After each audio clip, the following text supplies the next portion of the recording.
CEO 포커스의 조 기자입니다. 이번 영상에서는 정태영 현대카드 부회장, 한승우 BYC 상무, 육경건 하나투어 대표를 통해 열람 청구 소송으로 곤란한 처지에 놓인 인물과 기업, 또 코로나19 이후 사업에 박차를 가하는 여행업계 이야기까지 다뤄보겠습니다.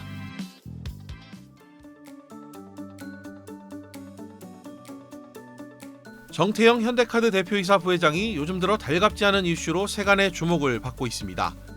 어머니가 남긴 상속재산과 장례식장 방명록 공개를 두고 동생들과 소송전을 벌인 데다가 이번에는 회계장부 열람 문제로 잡음을 일으켰는데요.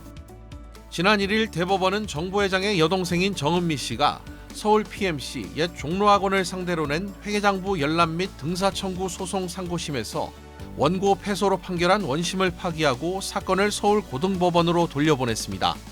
앞서 정 씨는 정 부회장이 최대 주주로 있는 서울 PMC가 이익 배당을 실시하지 않는 등 경영 의혹이 있는데도 회계장부를 제대로 공개하지 않는다며 오빠를 상대로 소송을 냈습니다. 그러나 1심 법원에서는 이익 배당이 이루어지진 않았지만 임원진들의 부정 의혹을 뒷받침할 증거가 없다고 판단해 회계장부 열람과 등사를 허용할 이유가 없다고 봤습니다.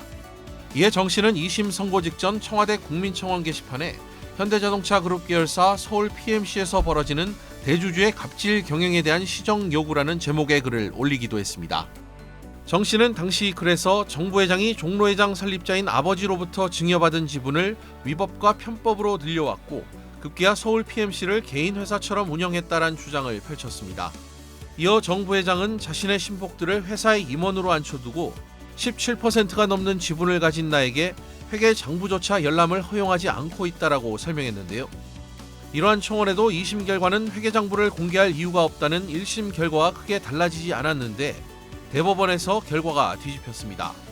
주주가 회계장부 열람과 등사를 요구할 자격이 있다며 정 씨의 손을 들어준 겁니다. 이로써 정 부회장은 장례식장 방명록 소송전에 이어 두 번째 패소를 맛봤습니다. 본업에선 충분한 영향력과 나무랄 데 없는 행보를 보여주고 있지만 형제들과의 잇단 법정 다툼으로 그간 쌓아온 이미지는 일정 부분 훼손이 불가피해 보입니다.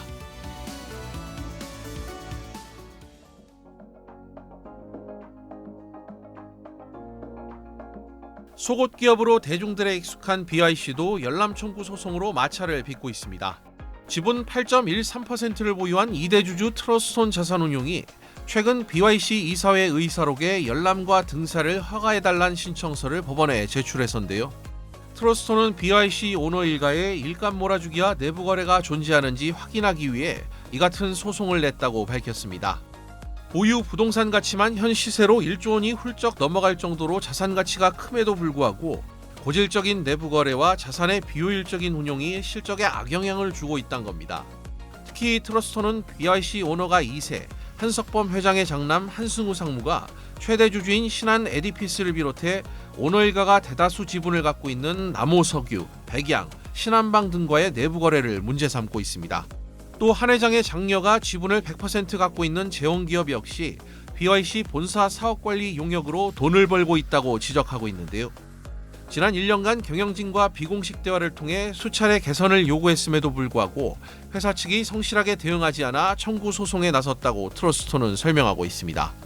업계 안팎에선 트러스톤 측이 요구한 이사회 의사록 열람 등은 상법상 모든 주주에게 보장된 권리인 만큼 특별한 사유가 존재하지 않는다면 허가가 떨어질 것으로 보고 있습니다. 게다가 이번에는 2대 주주가 직접 나선 만큼 BYC가 요구를 마냥 외면하기에는 어려울 것이란 관측도 우세합니다. 과연 BYC 오너 일가는 2대 주주의 공세에 어떻게 대처할까요? 결과는 더 지켜봐야겠지만 주주 행동주의가 확산되는 사회 분위기, 또 주주가치 제고, ESG 경영이 강조되는 시대의 흐름만큼은 이번 기회에 확실히 느끼지 않았을까 싶습니다.